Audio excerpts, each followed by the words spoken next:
I love going to the comment section of After Prison Show, and the first comment that pops up is just some old negative Nancy. Like this person right here who says, recycling stories is not going to revive this channel. Maybe you're right. But you know what? I'm enjoying sharing these prison stories with y'all again, and if it makes you happy, like a Sheryl Crow song. If it makes you happy, it can't be that bad. Ooh, that was off. Yeah, maybe you're right. Maybe it is just time to go ahead and put the fries in the bag, bro.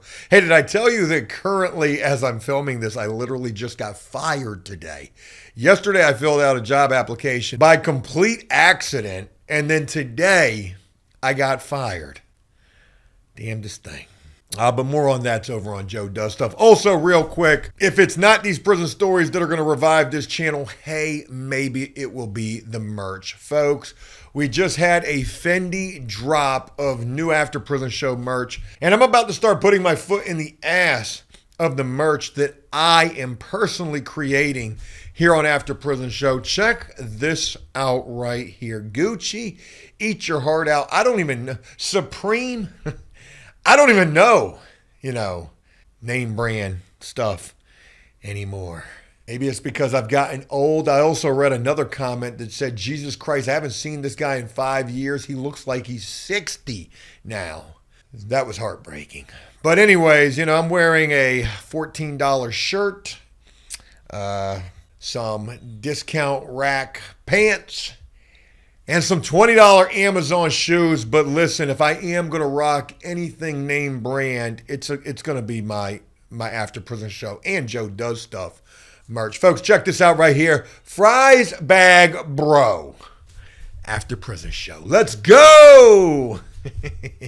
Hey, show some love, cop a shirt. Mine will be in shortly. I've been enjoying getting back to these prison stories, and today we're going to go ahead and carry on with that tradition. Who knows? I might forget a 20-day prison story marathon. We might do the whole damn year. I want to tell you about delicious. Gosh almighty. It's one of them words that just doesn't sit right with you after you say it. Things that you should never say while in prison. Oh my God, this is scrumptious. Scrumpdiddly. Diddly. Umptious. This is moist. This is delicious. Ironically, the delicious that I want to tell you about is not an adjective. In fact, this particular delicious referred to wait, that sounds horrible. That was the nickname of this person that I've shared about in the past here on After Prison Show, but we're going to talk about again. Why not open up the old wounds, tear the Band-Aids right off? Folks, I want to tell you about a cellmate of mine nicknamed Delicious. Stickman looked like frickin' Ray Lewis in this bitch. Yeah, man, with a mean switch, and I'm not talking about no federal case for a handgun, neither. Nah, man, dude's walk was vicious, which actually rhymes with delicious. Man, I'll never forget when this frickin' linebacker of a dude came into the cell block.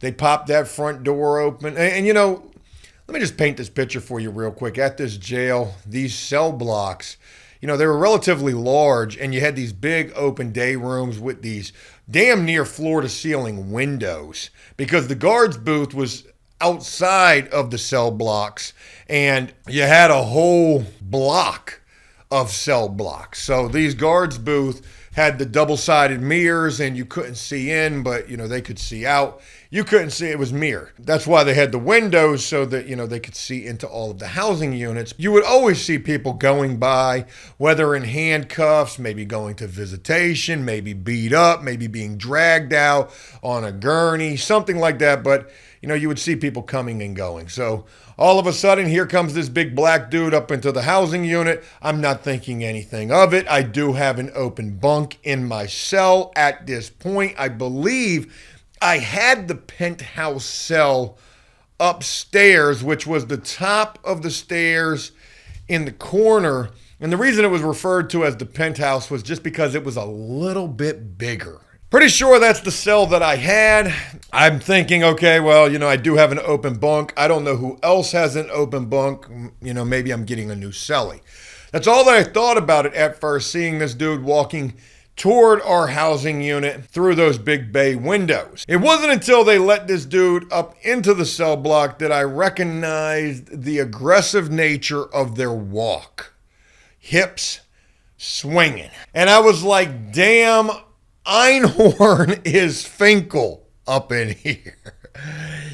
Yeah, man, I was thinking, oh man, this dude's about to go up in my cell. This big, feminine dude is probably about to be my new cellmate. At that point, when I noticed the walk, and I wasn't trying to stare, but you just couldn't help it, he was so damn big, and I mean just like stocky big. It was at that point where I was thinking, man, I can't be the only person up in here with an open bunk. There's got to be somebody else. And sure as shit, he already knew where he was going. The guards had already told him before he even came into the housing unit.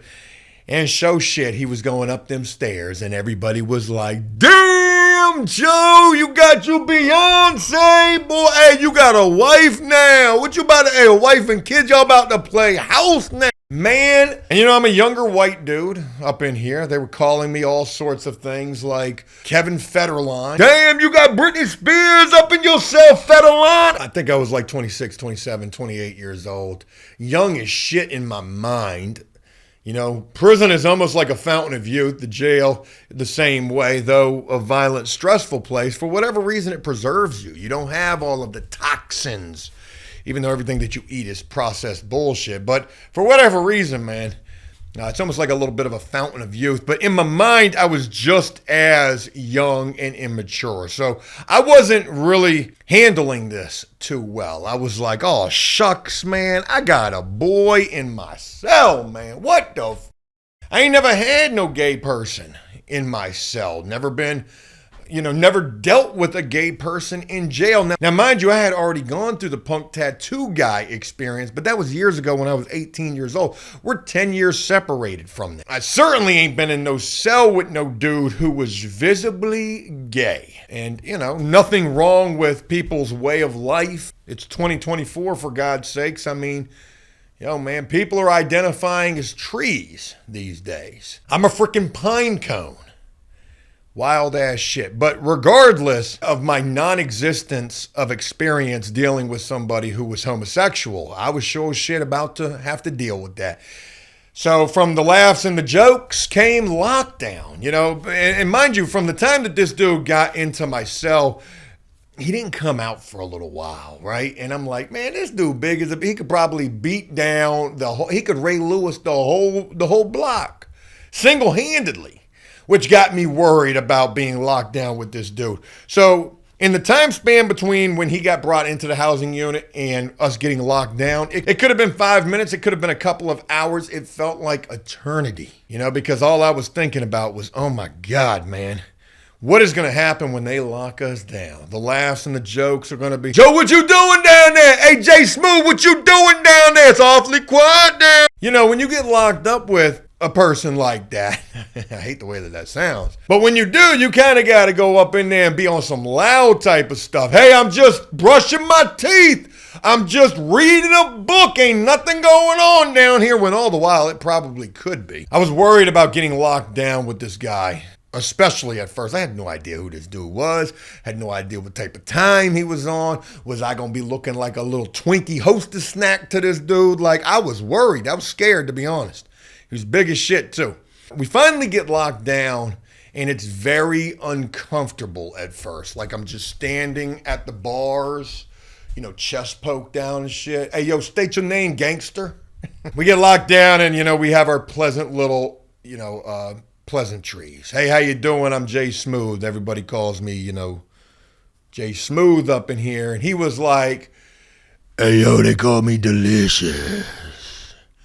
Actually, he didn't say it like that, but it would have been crazy if he did. He had a very feminine voice, for a big dude. He was a boy. That's what they refer to homosexuals in jail and prison as. He was show his shit, all of that.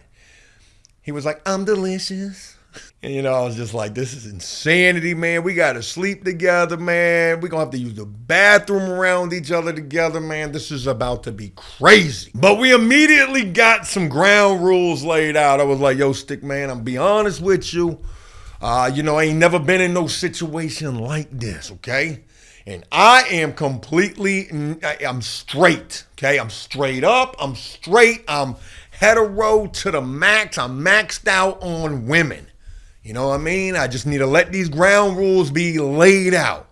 And he told me that I wasn't even his flavor, and I was like, oh my God, thank you, Jesus. He didn't like white boys. I mean, not like that. He didn't have no race issue with us, but we just weren't his, cup of tea bags. I mean, tea. So cool deal there. That was you don't like white dudes? Oh boy, whoa.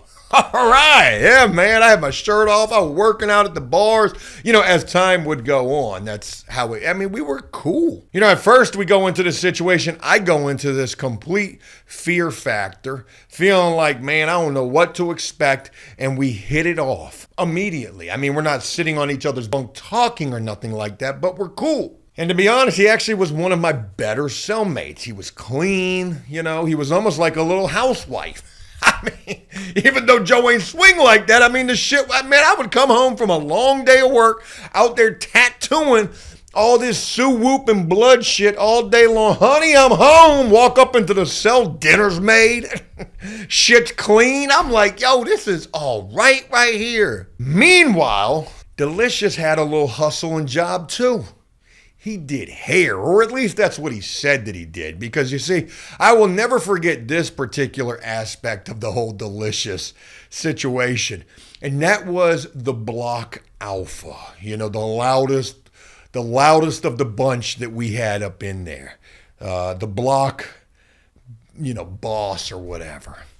And this dude was a real arrogant SOB and always had the remote control. And if you got the remote, you got the power. Joe ain't never had the remote. Could you imagine if I did, though, and dropped that money on CMT?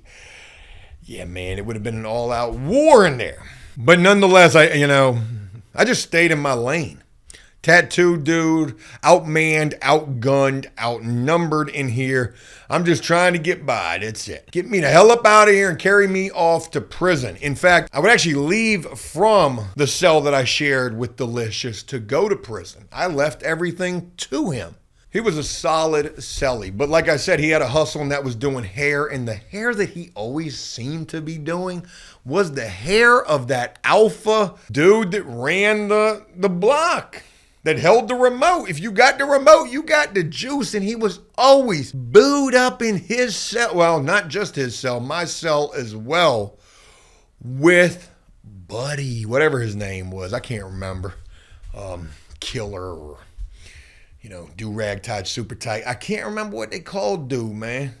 Whatever dude's name was. I don't remember. I remember one little static moment that Delicious and I had, and that was over the fact that him and Buddy were up in the cell, in my cell, carrying on, doing whatever they were doing, and I wasn't okay with that. I was like, listen, man, you need to take that down to his cell. I don't know what y'all got going on. Ain't none of my business, but I would just ask you respectfully, do that out there. Okay, because this is where I got to lay my head at, and I ain't trying to have no residual, no blowouts, man, I ain't trying to have no shit on my pillow. I mean, I'm going to be dead serious with you, man.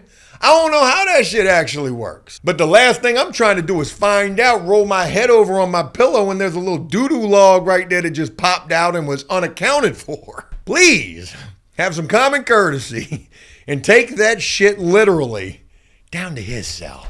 And they did. He did. He respected my wishes, and he kept trying to tell me it wasn't like that. Didn't believe him. You ain't going to put the business of the block alpha out there. But how many times a day can you get your hair twisted? Just to be honest. I mean, I don't know shit about that, but feel like that's really like a one and done type of a thing. And you'd walk by whichever cell that they were in at first, my cell or their cell, and you got dudes sitting on the toilet and Delicious sitting on the sink right behind him. If you could see me right now, I got my whole ass poked out because that's kind of how that situation was. And they was just, engaged in some deep conversation. But to each their own, just because you're the block alpha, you think, you got the loudest bark. Nobody ever tested that bark neither, which I wish that they would have. I wish we would have done a little bit of, I wish somebody would have tried to mythbuster that situation, but everybody was scared of them. And, I weren't no hero. That's for damn. I'd get my ass kicked. There's no doubt about that. But regardless, just because you're the block alpha, man, don't mean that you don't get down with the get down. In fact, some of the biggest dudes can get beat down by the smallest guys. And some of the biggest dudes will get down with them lady boys. Seen it happen on multiple occasions. But, Delicious was a solid cell partner like I had mentioned. And, another situation that I'll never forget with this dude was, we would spend plenty of time on lockdown, and I would talk to him like a stick man. I'd talk to him about my lady problems, which back then they were a many, man. This bitch ain't answering the phone. She told me they got her ready to come testify against me. I took these charges, to protect her. Yeah, man. Hey, yeah, we used to just kick it. I think Delicious had a Fed charge. I don't know exactly what he was locked up for, but, I'll never forget working out. Once Delicious told me that, he didn't like the vanilla. Hey, it was workout central for Joe because that's how I was passing my time back then. Tattooing, working out, listening to music, writing raps. I'll never forget doing them curls on the bar. Shirt off. Ugh. Good money. And Delicious made a comment, something along the lines of, for a white boy. And I'm like, yo, let me go ahead and stop you right there, stick man. Let me go ahead and stop you right there. He was like, nah, for a white boy, you all right. I'm like, listen, I'm not trying to impede upon anything you got going on with freaking, the Hulk down there. It's y'all got that. I'm going to stay out the way, you know what I mean? But he did make some little comment in passing to me, and we were cool enough, or at least I took it as we were cool enough, for me to be able to just brush it off and kind of be flattered by it. Not all the time when a man gives you a flirtatious compliment in jail or prison is it cause for a knife attack, You don't got to try to go chopping a dude's head off just because he tells you you're cute. Okay? You got to have a little bit of whatever the word is for that, like confidence in your sexuality, I guess is the way to word it. And, at first, Joe ain't have that too much. And as a matter of fact, it actually took this situation for me to be okay and to grow up and to be more mature about people's, cup of tea. But I think to myself, had he made that comment on day one, ground zero, basically, right? When we got like, damn, you all right, Joe? Man, shit. I'd like to say, I would have tried to handle business right there in the cell, put the bung all over dude, get the feet to shuffling up in that cell. Chairs are moving. But nah, I've probably been shaking the ball. Go! Get me out of here! You gotta get me, I'm not safe, man. Hey, hurry up! Ray Lewis ain't about to Ray Finkel Joe up in here. I don't even know if that made any sense or not. Man, look, crazy thing to say is that Delicious was probably one of my best cell partners. Kept it clean. He cooked. He cleaned. Little housewife, essentially. And, we got along just fine. I think we shared the cell for a couple of months. Like I said, I would leave from that situation to go to prison. We'll never forget that when they came waking me up at 3 o'clock in the morning. Hey, Guerrero. And they were respectful about it, too. They're not trying to wake everybody up. When dudes would be packed up and shipped off to prison, most of the time you would just wake up and they'd be gone because, they weren't coming in there being all loud with it. Hey, Guerrero, B&B, pack it up. You're going to prison. And I ain't going to lie to you, man. Hearing that shit whispered to you while you're asleep in jail, especially when you've been in a snitch factory of a jail for 2 years. Man, hey, that shit was in that moment. That was the best damn thing that I could hear. I was ecstatic about the fact that I was going to prison. I was going to prison. Hey, that'll be the next story that I share with you guys. What that trip to prison, that whole getting to prison experience was like for the second time, but actually, was the realest time. We'll share that one next. Hey, look, I hope this was a video you guys enjoyed, and if it was, please leave a like and a comment on this video, letting me know exactly what you thought about this. As always, until next time, enjoy life, the free world. Never take a moment for granted, and make the most of every day. Peace!